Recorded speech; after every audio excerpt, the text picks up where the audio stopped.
नारे तकबीर, नारे तकबीर, नारे रिसालत, नारे रिसालत। हज़रत बीवी फातिमा मरियम, हज़रत बीवी फातिमा मरियम। नारे तकबीर, नारे रिसालत, नारे रिसालत, नारे रिसालत। मसलके आला हमरा। আসসালামু আলাইকুম, নমস্কাৰ। আজি পবিত্ৰ দিনত অসমবাসী ৰাইজক জনাব বিচাৰিছোঁ যে প্ৰত্যেক ফেব্ৰুৱাৰী মাহৰ শেষৰ বৃহস্পতিবাৰৰ দিন উৰুচ উদযাপন কৰা হয় নামদাং বেবী মাজাৰ আছে। যিহেতু আপোনালোকক জনাব বিচাৰোঁ যে 1882 চনত যেতিয়া ব্ৰিটিছে ইষ্ট ইণ্ডিয়া কোম্পানী নামেৰে এক প্ৰতিষ্ঠান আহিছিলে অসমলৈ, অসমৰ এই মাৰ্ঘেৰিটাত সেই সময়ত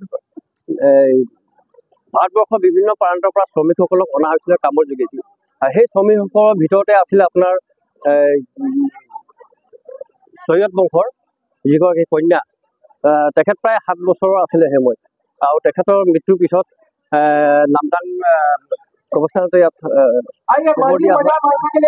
কাৰণ পিছৰ পৰ্যায়ত গৈ কিনে লাহে লাহে ইয়াত তেখেতৰ মানে ইয়াত মাজাৰ শ্বৰীফ গঢ়ি উঠে। আৰু যিহেতু তেখেতে গুণসম্পন্ন আছিলে, আৰু এটা ভাল কথা কি এই বিবি মাজাৰতে এই স্থলীতে জাতি ধৰ্ম ভাষা সকলোৱে নিৰ্বিশেষে নিজৰ নিজৰ মনোকামনা ইয়াত আহি প্ৰাৰ্থনা কৰে, দোৱা কৰে, জিয়াৰত কৰে, আৰু নিজৰ নিজৰ মনৰ কামনা লৈ আহে।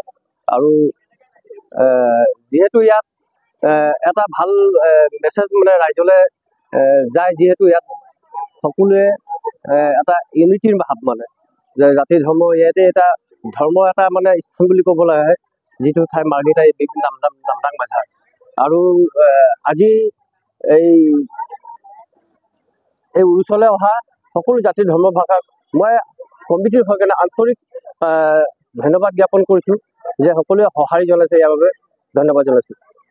बहुत दिन से हमको मजार में बहुत विश्वास है कि यहाँ में आने से मेरा बेटा का बीमारी हल्का ठीक हो रहा है थोड़ा थोड़ा, इसीलिए हम हर बार आते रहता है, ऐसे भी आते रहता है लेकिन मेरा बच्चा ठीक हो जाए। हम मार्घेरिटा बाजार सेंटर फील्ड से आए हैं। हर साल आता है, मतलब हर साल मेला लगता है तो हम आता है, और ऐसे भी हम मजार में आते रहता है। हमको बहुत विश्वास है यहाँ पर।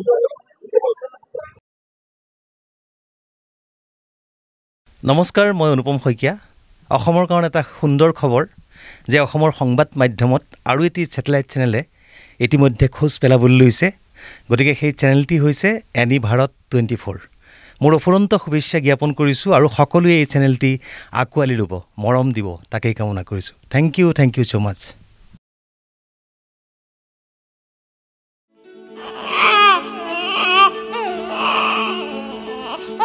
অভিনন্দন, আপোনাৰ এজনী ছোৱালী জন্ম হৈছে।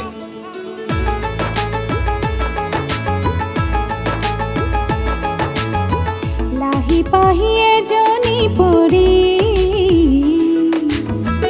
আহিলে ঘৰখন